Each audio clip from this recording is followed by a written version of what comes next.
and welcome to this Arctic Circle virtual event on the future of the EU in the Arctic. I'm Rachael Johnston, and it's my pleasure to welcome today His Excellency Michael Mann. Michael Mann has been EU's Ambassador at Large for the Arctic since 1st April this year. Michael began his career in Brussels as a journalist, working for Financial Times, Reuters and Bloomberg, amongst other media. He then worked as a European Commission spokesperson from 2002 to 2011, covering a wide range of portfolio. Between 2011 and 17, he was head of strategic communication at the European External Action Service, doubling up as chief spokesperson to High Representative Vice President Catherine Ashton from 2011 to 2014. From 2017 until his new position as Ambassador at Large for the Arctic, Ambassador Mann was EU's ambassador to Iceland. So without further ado, I'd like to welcome the Ambassador. And Michael, can you tell us something about the EU's views and visions for the future of the Arctic? Yes, thank you very much, first of all, for inviting me to speak at today's Arctic Circle virtual event. I've watched all of the previous sessions with great interest, and I hope that I can get close to maintaining the high standards set by all the previous speakers. I'm often asked how we intend to address the alleged geopolitical tension in the Arctic. Our analysis is that if there is a rivalry playing out, it doesn't originate in the Arctic, but has more to do with great power rivalry elsewhere in the world. We deal with this in all of our external action. Most importantly, the real clear and present danger facing the Arctic is climate change. And this is an area that the EU can address, and one where Arctic communities can play a key role by developing solutions with global impact. The EU plays a major role in the Arctic, and we look forward to enhancing that engagement and deepening our cooperation with our many Arctic partners. Work is now underway in Brussels on an update to the EU's Arctic policy, which was last amended back in 2016. Why do we need to update our policy? There are many factors at work here. The situation in the Arctic has changed dramatically in the past 4 years, as everybody has seen. This year alone, we have seen temperatures of up to 38 degrees in some Arctic regions. The ice is melting and the permafrost is thawing at unprecedented speed. High temperatures have brought wildfires, and thawing permafrost is causing infrastructure to crumble, the probable cause of the diesel spill earlier this year in Siberia. Melting sea ice has opened up potential new sea routes and eased potential access to oil and gas reserves. And this has in turn increased the geopolitical interest in the Arctic. Where in the past, Arctic affairs were pretty much the preserve of Arctic states, now others are interested, notably China. The security situation has also changed. Russia is reconstructing military capacities which had fallen into disrepair since the Cold War. The US and NATO are responding. And last but not least, the political situation has changed in Europe. Last December, all 27 EU member states called on the EU to upgrade its Arctic involvement, and they were joined earlier this year by a number of members of the European Parliament who wrote in the same vein to Commission President Ursula von der Leyen. The President has made the EU Green Deal her top priority, and the Commission has labelled itself the Geopolitical Commission. Our policy must reflect that. Finally, as numerous Arctic and non-Arctic states update their own Arctic policies, the EU must remain credible and relevant. As some of you will be aware, in order to get external input into our policy update, we launched a public consultation which closed on November the 10th.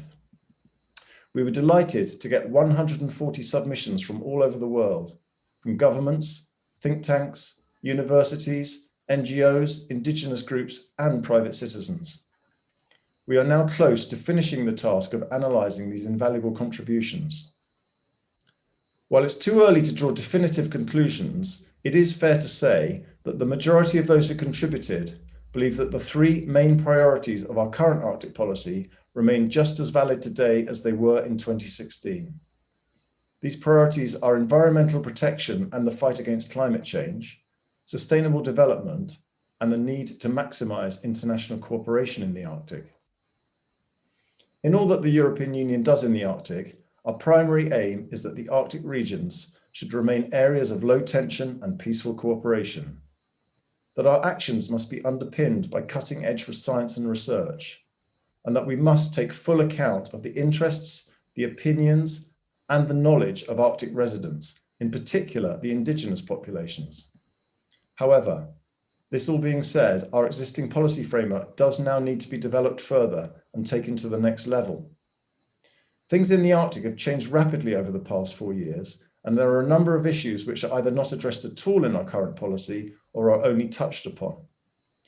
A few examples: the green transition, hydrogen, health, agriculture, tourism, demography, the circular economy, search and rescue, and the importance of the involvement of young people and gender equality. Our updated policy must tie in as closely as possible to the priorities of the von der Leyen Commission, the Green Deal, and the EU's growing geopolitical role in the world. And we must be sensitive to the changes brought by the COVID pandemic. We will also have to strike a delicate balance between precautionary measures and the protection of fragile ecosystems in the Arctic on the one hand, and the urge to use and develop Arctic resources on the other. It will also be important to find ways to ensure that the benefits of economic development remain in Arctic communities where people have legitimate socio-economic aspirations and want to establish the conditions for a viable future for their children and their children's children. And as a legislator in the European Arctic, the EU can offer European solutions and provide examples of high technical standards and standards for governance that ensure a sustainable development that puts people first and respects their livelihoods both today and tomorrow. I hope that through enhanced European engagement, we can help stimulate a robust but green transition where the Arctic regions can showcase future compatible job creation in carbon neutral energy, fisheries, animal husbandry, extractive industries, e-based learning, tourism, green technologies, and the like. Having said all that, at this point, I think it's important to do a little expectation management. In designing our Arctic policy, we have to be conscious of what the EU can and cannot do. Some policy areas, like management of marine resources, lie fully within the powers of the EU institutions. Others, such as hard security issues, do not, and therefore cannot be central elements of our policy. The Arctic is not written in stone in our governing treaties, our rulebook, nor does it feature explicitly in our main budget frameworks. We rely for our Arctic engagement on the commitment and resources of a number of European Commission departments. Yet despite all these constraints, our Arctic policy is already extremely wide-ranging. It includes both work we are doing specifically in the Arctic context, groundbreaking research, our Copernicus Earth observation system, efforts to curb black carbon emissions, and environmental projects under the Northern Dimension policy framework. But it also encompasses our work in a number of international fora, not least our leading role in the implementation of the Paris Accord. Indeed, one of my tasks is to increase the visibility of our impressive range of activities in the Arctic. The EU is often guilty of being too modest about its achievements. Now, as a professional bureaucrat, I don't want to bore you for too long on process, but perhaps just a few words on how the update will be carried out in Brussels. As we put together the material gathered through the public consultation, independent experts are also studying the concrete impact of our existing policies in the Arctic. Once we have all this information and input from the various Commission departments, in around March time, the drafting process will begin in earnest. I look forward to helping to produce an updated EU Arctic policy which is fit for the challenges and the opportunities we all face. Thanks very much. Thank you very much, Michael. You mentioned the closing of the recent consultation on the development of revised EU strategy. Perhaps it's a little bit early, but can you tell me, were there any surprises in that? Did anything come out of that that you had not perhaps anticipated, or an emphasis that you'd perhaps been underplaying before? Well, it's interesting because we got input from such an enormous range of people that I think every base was covered, really. I mean, we had a lot of concerned citizens. They were the first people to respond, because they were, I think organizations and governments have to consult a lot more. So we had a lot of individuals coming in, and there was a lot of people looking from very much the environmental perspective, asking us to sort of close down the Arctic, that we should stop extracting resources or whatever. So I think sometimes there's a lack, and it's possibly our failure, there's a lack of understanding of, as I said earlier, about what the EU can and cannot do. But we really had the full range. There was a lot of agreement that the 3 priority areas are still very relevant. But I think there's a lot of call for more measures on the green transition. There was a lot of talk about alternative fuels. And on the other side of the coin, a lot of discussion about how we can do economic development in a very sustainable way. So I didn't come across anything that surprised me, but I suppose the great thing is that we had such a wide range of views that we can really, look at the full spectrum when we come to boil them down into our final work on the paper. Thanks very much. While we could discuss this all day, I think it's only fair to turn over to some questions from our participants. Our first question actually comes from Mibi Opigo from Nigeria, which I think tells us something about the global interest in the Arctic today. And Opigo asks, can the EU facilitate capacity building and research in Arctic science and technology? Well, thanks very much for that question. I mean, we are, I'm glad to say, perhaps one of our biggest strengths in the Arctic is our commitment to international research. Now, we have a thing called Horizon 2020, which actually comes to its end at the end of this year. That's our 7-year research program that I'm sure a lot of the viewers already know about. We've actually spent something like 200 million euros over the last 7 years on Arctic research. The volume of money that we've committed to Arctic research has actually risen as the 7 years have gone along. And that is being replaced as from next year by the follow-up, which is called Horizon Europe, which is an even bigger fund. And I think it's important to say that the European Commission has committed itself that 1/3 of the money that we spend from Horizon and from the whole budget, should be in some way dedicated to the fight against climate change. So I think we have done a lot on research already, and that is not just spending the money in a European way, but we do internationalize our research spending. We're involved in a number of programs with all our partners throughout the world, both European and outside of Europe. There is also, and you mentioned capacity building, there are also efforts to really, increase the ability of scientists from outside of the European Union to work with us. So I think this is a good news story. And we are now actually, the budget has been agreed. We are now, our science departments are now currently working on what the priorities will be for their research over the coming years. And I'm very confident that the international science cooperation will continue as it has done up until now. Thanks very much. It'll be better, in fact, sorry. Thank you. So our next question comes from closer to home, from Luana Veil in Iceland. What main concerns does the EU have for the Arctic? How do these fit into the European Green Deal and policy aims such as climate and biodiversity? Thanks for that question.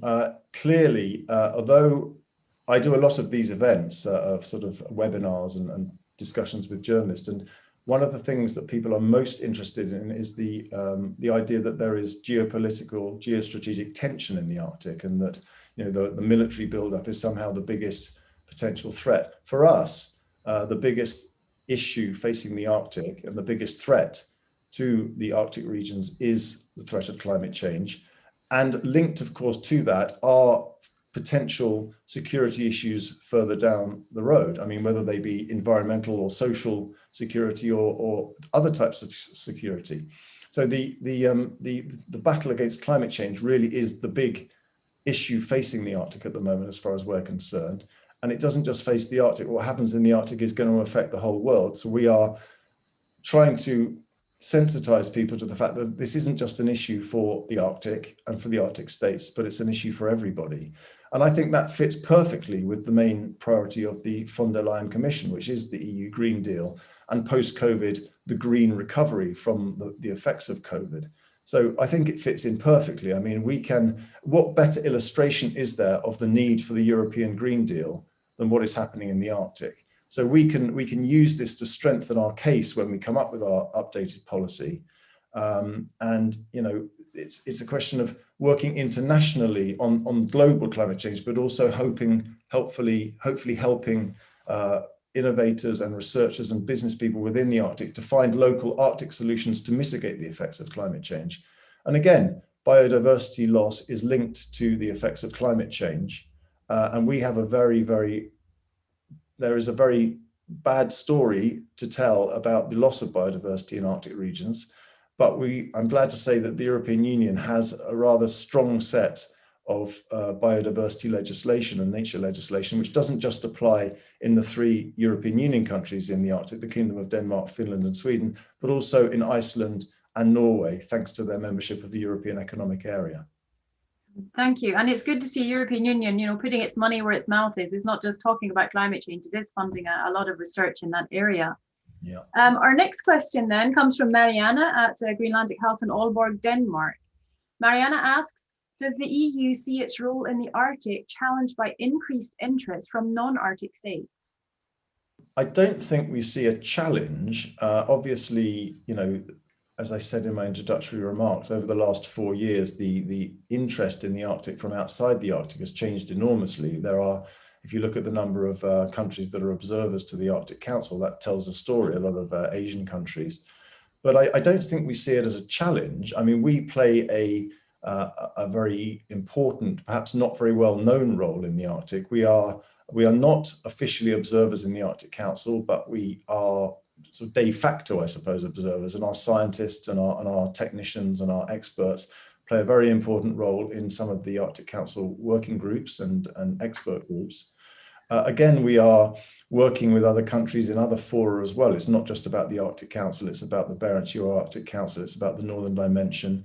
And as I said earlier, with our science and research, we cooperate with third countries as well. So I don't see that we're challenged, our role is challenged by other people being interested. It makes the situation perhaps a little more complicated, but there are so many things that we can do with other third countries in terms of the Arctic, and where we like to think of ourselves as the leaders in the battle against climate change. We want to be the first continent to be climate neutral by 2050, and we've upped our target for emission reductions for 2030. And we're pleased to see that other countries have followed suit. China recently came out with a target of 2060 to be carbon neutral. So, I think we can work together with Arctic and non-Arctic states because there are certain things that are best handled by the countries in the Arctic, and there are certain things where there is overlap, where we can do things best on an international level. Thank you. Our next question actually follows on from that. It's from Yue Wang in the Netherlands, and he asks specifically about cooperation with China. What do you think about cooperation possibilities between the EU and China in the Arctic? Is this a partner you see strategic cooperation with? Well, China is clearly a major player globally, and we have a very important relationship with China.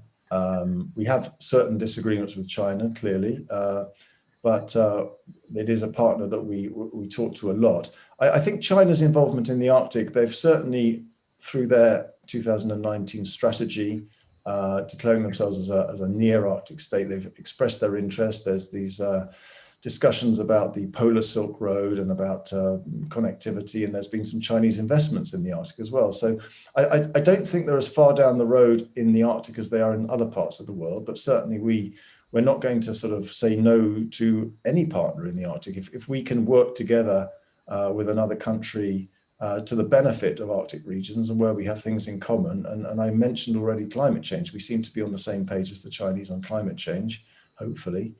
So yeah, I think it's early days, but certainly there is potential for cooperation, yes. Thank you.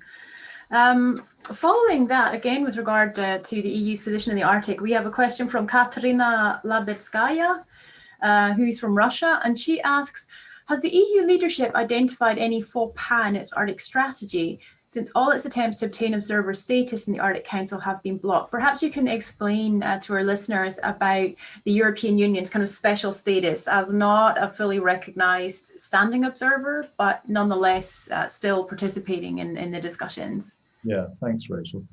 Yes, as I said, I mean, we are not formal observers. We applied initially a few years ago now.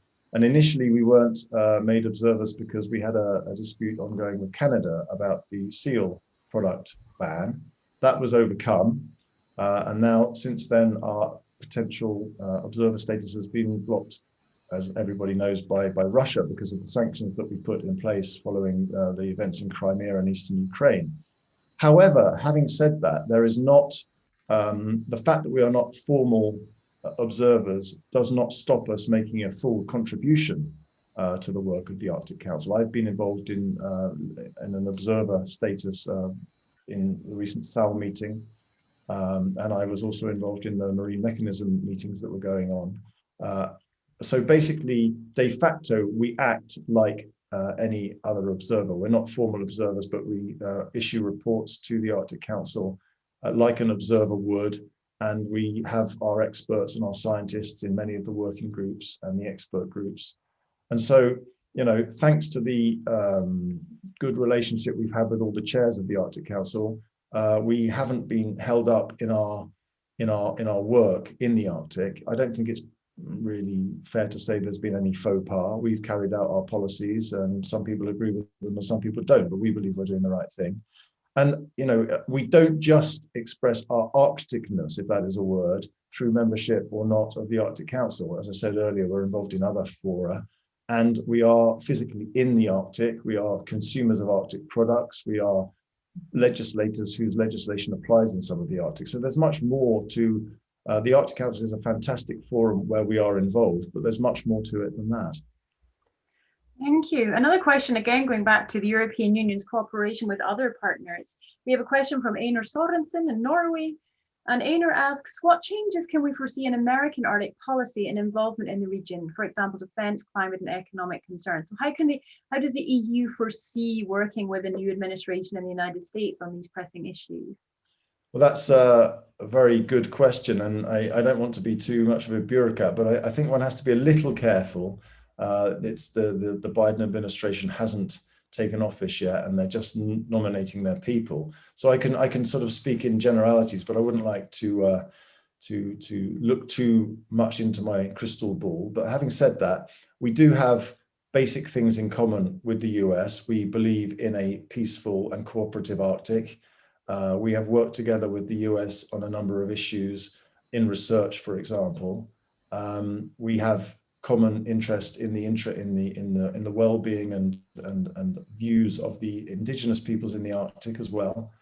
And now, obviously, it looks good in terms of our future cooperation with the US. They've, of course, named John Kerry as the special sort of climate czar, and clearly it looks like Mr. Biden intends to step back into the Paris Agreement from the very word go. So everything looks good. I have to say that on a sort of technical and diplomatic level, our relations with the US in the Arctic have continued to be extremely cordial and extremely cooperative. So we have got no complaints there. And I think we're very encouraged in the sort of areas that we'll be able to work with the Americans in the future on climate change in the global sense, but also on a more sort of Arctic local level on sustainable development, sustainable business, black carbon, science. There are many areas where we can hopefully work very closely with, and I'm sure we will. They also, of course, recently appointed Jim DeHart as a sort of coordinator for the US policy on the Arctic. So they're taking it very seriously indeed. You also asked about the security issues. Now, clearly, I have to be a little careful there. We have to address security, there's no doubt about it, because that is a reality, but we need to stick in our policy making to the areas where we have real competence and real powers. And, you know, as I've said, we see number one threat very much as being climate change, and we're pleased to see that the upcoming US administration shares those views. Thank you, Michael. We have another question. You mentioned the seal product ban as being one of the issues that blocked the EU's application, I think, in the Corona meeting. And we have a question from Alan Herscovici from Canada, from the Fur Council of Canada, so you can imagine where this is going. Can the EU understand and support the responsible and sustainable use of wildlife by Indigenous peoples, including trade in furs and other wildlife products? Sure, thanks for the question, Alan. I'm aware that this was a very difficult issue at the time, and it indeed led to us not being granted observer status when we first applied to do so. We, of course, and I also said this, and I meant it very seriously in my introductory remarks, we have to, and I think in the past we have been guilty of playing lip service, perhaps, to the views and wishes of Indigenous peoples. We realize that you actually have to take it seriously, not only because they are the people who live there and they have rights, but also because they have so much knowledge that we do not have. So we take the views of and the well-being of the Indigenous peoples extremely seriously. We've set up an annual dialogue with the Indigenous peoples. I've been having a lot of conversations with the Sami Council and so forth. On the seal ban, it was what it was, and we have to also remember that European legislators are representing the views of their voters, and so this didn't come from nowhere. But I'm pleased to say that we came to a compromise arrangement whereby products from Indigenous traditional production were allowed to be exported. Now, we had a visit recently in Brussels from the producers who said to us that this exemption wasn't working too well. So I think we're trying our best to look into ways to make it work more smoothly so that people can actually export more of their products. But we entirely understand that there's a big difference between traditional Indigenous production and other sorts of production. Thank you, Michael. So moving on to a different topic, Victor Pavlov from Oulu in Finland asks, will heavy fuel oil usage and drilling in the Arctic be banned? And if so, what measures will be put into action? That's perhaps outside of the EU's sole organisation, but perhaps the EU has a policy and is trying to pressure its member states at the IMO or in other fora. Yeah.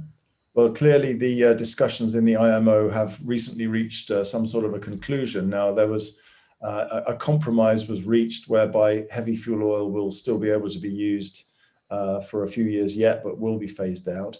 The European Union is an active participant in that, and we, of course, we would not be true to our aim to be climate neutral, carbon neutral, if we didn't support getting rid of such pollutants. Now, on the issue of drilling, again, as Rachel very accurately says, this is beyond the purview of the European Union institutions. Decisions on economic exploitation or extraction in the Arctic are basically for the sovereign countries of the Arctic. However, the European Union does have a legislative role in the European Arctic, and that doesn't just mean in Finland, Sweden, and the Kingdom of Denmark. It also covers Norway and Iceland in terms of legislation covered by the single market, including environmental legislation. So we can't stop that happening, but we can make sure that economic activities in the Arctic, as anywhere else, are carried out to the best, highest possible standards. We like to think that we could play a very positive role in setting high technical standards in our own part of the Arctic, and hopefully that might have knock-on effects elsewhere. What we are looking for is to, everybody knows that economic development in the Arctic is happening and will happen. What we want to do is to make sure that this is done not only in the most environmentally aware and friendly way, but also done for the benefit of people who live in the Arctic. We want to give people long-term employment and socioeconomic prospects. So hopefully we can not only set tough and state-of-the-art environmental standards, but we can also find ways to stimulate new green businesses.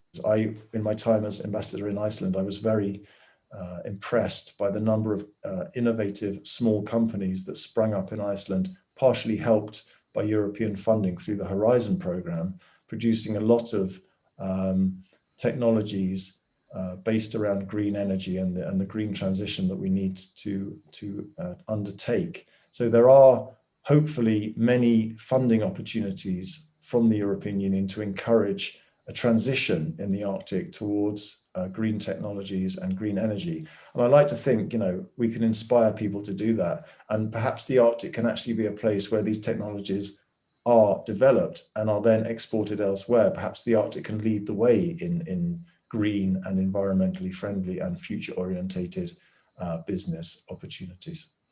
Yeah, thank you. Our next question, I think you've already partly answered. It's from Shan Pryor from United Kingdom. And she asks how the EU can help to reduce risks to communities of a devastating oil spill. So you've explained about your limited jurisdiction in the European Arctic, but is there perhaps something else the European Union could do, for example, to regulate corporations that are incorporated within European Union states? Is there some other way that you could influence investment, for example, through insurance regulation or financing limitations? Again, I don't want to jump the gun too much. We're in the early stages of developing our new policy paper. But, I talked about hopefully the European Union being a standard setter in terms of environmental technology and clean technology. Perhaps we have an important role to play there on governance as well. And on a more sort of physical level, in terms of an environmental disaster, we have also got the Galileo GPS-like system. It's a global positioning system, and the Copernicus Earth observation system. So we apparently have the world's leading satellite systems. And so we, I think, have a role to play in terms of tracking environmental problems, maybe hopefully being able to influence the governance of the way industry is done at least in the European Arctic, to make sure it's done in such a way that such disasters hopefully won't happen at all or too often. We can track these disasters with our satellite systems, and hopefully our research can also find ways of dealing with a cleanup. I mean, I remember the Norilsk diesel spill from earlier this year. Now, there was the idea that this could perhaps be better dealt with if it was tracked from satellites. And we would like to make our satellite technology available to people. Now, beyond, I mean, we may come on to this later, but beyond environmental disasters, there's also search and rescue issues. Now, we have a huge, before COVID at least, a huge increase in the number of cruise liners sailing around in the Arctic, and still a very great lack of capacity, search and rescue capacity. So that's something we're also going to discuss and see what we can do to contribute to that. And again, going back to another form of disaster, we've seen a lot of wildfires, forest fires in the Arctic over the last few months. We do have a system called Rescue, which has been dealing with forest fires down in the south of Europe. I guess we probably didn't think there would be forest fires in the north of Europe when we developed this. So perhaps we could look at whether that could be extended. Again, it's too early in the day to say whether we will be able to do that, but these are certainly ideas that are kicking around. Yeah, great.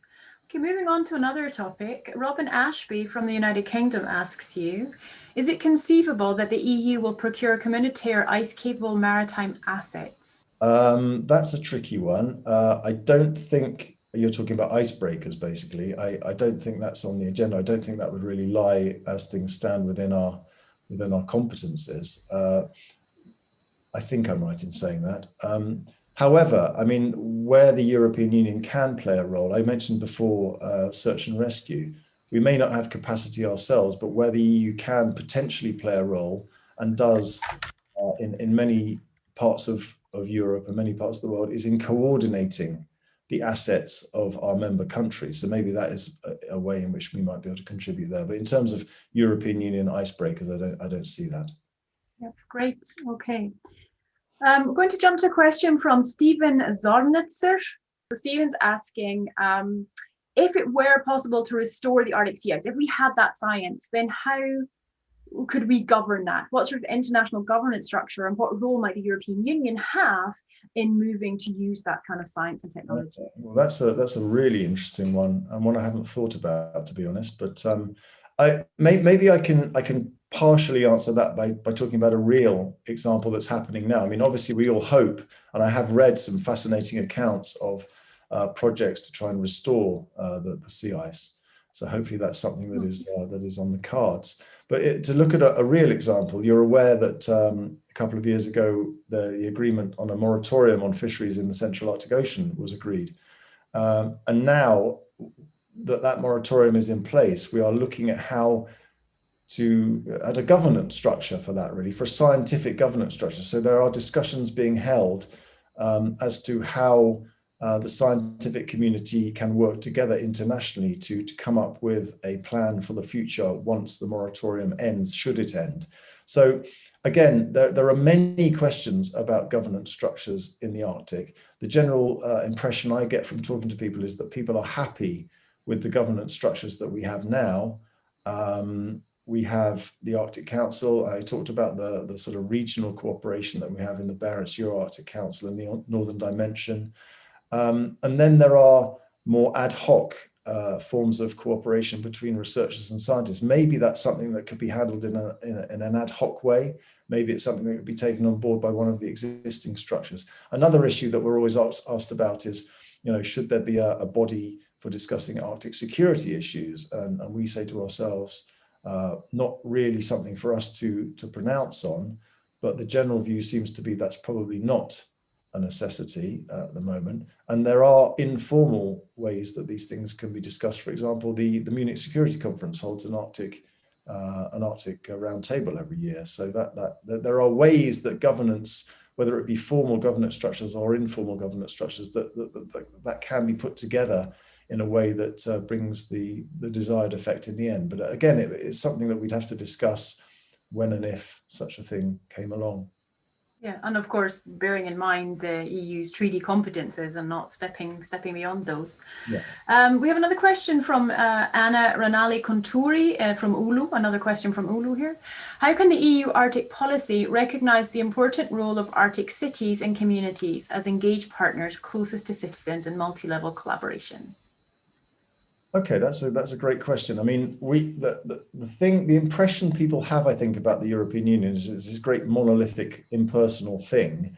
It's a big thing in Brussels that is far removed from the action on the ground. I think that gives a slightly false impression. I mean, we have various concepts that we've developed over time. People talk about subsidiarity, trying to do things at the lowest possible level, closest to the people who are actually affected by it. That's something that we're actually serious about. It's a bit of a nasty Euro buzzword, perhaps, but I think we are actually rather serious about it. And we have, programs specifically designed for cities and towns and municipalities. But we also have funding programs which specifically aim to, through our regional policy, there's a thing called the Northern Periphery and Arctic Programme, which specifically aim to inject financing into cross-border projects involving local communities. And the good thing about that programme is that it's on a relatively micro level. You can actually be a relatively small community or organisation and still apply for funding from that. So I think there are ways. I think we recognise the need to do things at a local level because the local people understand best what is good for them. And I think that there are availabilities through our regional policy, cross-border programs especially, to hopefully allow local communities to do things their way with a little bit of European help. All right, thank you very much, Michael. Moving on to Jakob Tarup Esbensen from Norway. He asks us, will the EU support industrial development in the Arctic by providing funding for the region and for research supporting safety and risk management? Yeah, I mean, again, I can't prejudge what we're going to write in our policy, but I think it's taken as read that we don't encourage people per se to go and exploit or extract resources. We think that business is a reality in the Arctic, and it's very important that commerce and business continues in the Arctic. There are useful resources there, but again, we make the point very seriously that we want it to be done in a sustainable way. So we will do everything we can to sort of set up a framework to allow business to thrive in the Arctic for the benefit of Arctic people, and also hopefully to move business in a sort of more future orientated direction. So yes, we have an industrial policy, but we don't on a national level tell people what they should be doing, but we encourage sustainable economic development in the Arctic. that means sustainable environmentally, but also socially and economically as well. I mean, we recently, the European Union adopted a policy document on critical raw materials, for example. Now, if you look at the situation globally, Europe is heavily dependent on for rare earth minerals, for example, on countries like China, and there are potential possibilities to extract such things in European countries. And if that is done in a sustainable way, that has to be a good thing, so that we're less reliant on third countries for minerals that will be needed for the green transition. I also read with interest the recent Swedish Arctic policy document, which talked about the hope of doing carbon-free production of steel in the next 10 years. So there are really good ideas out there that the European Union would encourage. Michael, we're running short on time with all these great questions. Unfortunately, we won't get through them all. We might manage to squeeze in 2 more. So we'll take one from Isabel Heyerdahl King from United Kingdom.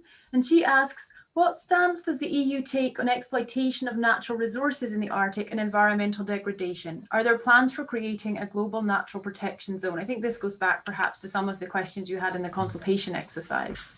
Right, we don't, as I say, we don't take a view per se. We don't say extraction good, extraction bad.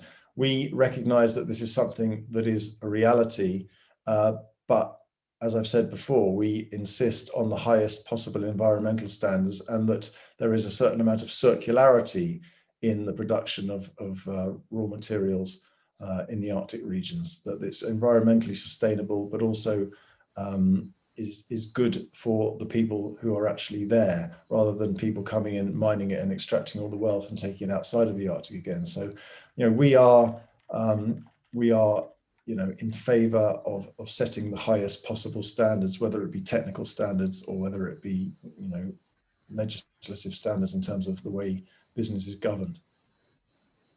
Great. So I think we've just time for one more question. So I believe we have one that came in on the discussion regarding the Northern Sea Route. If I can ask the organisers to post that question. Yes, from Sigurd Enge at Bellona Foundation, Norway. And Sigurd asks, how will EU approach the development of the Northern Sea Route? Try to stop this development or to help Russia to make it as safe as possible?